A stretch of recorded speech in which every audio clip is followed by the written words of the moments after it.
வெண்ணெய்மலை முருகன் கோயில் தமிழ்நாட்டின் கரூர் மாவட்டத்தில் இக்கோயில் பாலசுப்பிரமணிய சுவாமி கோயில் என்ற பெயராலும் அறியப்படுகிறது.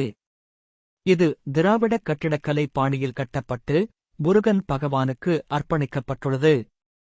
கோயிலின் முக்கிய விழாக்களில் பங்குனி உத்திரம், தைப்பூசம், கார்த்திகை தீபம் ஆகியவை சிறப்பாக கொண்டாடப்படுகின்றன.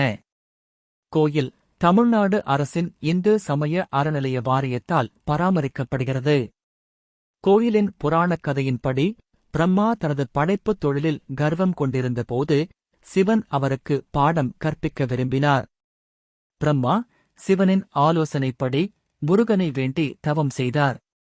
அப்போது தெய்வீக பசுவான காமதேனு வெண்ணெய் மலையை உருவாக்கி பிரம்மாவின் படைப்புத் தொழிலை தொடர உதவியது.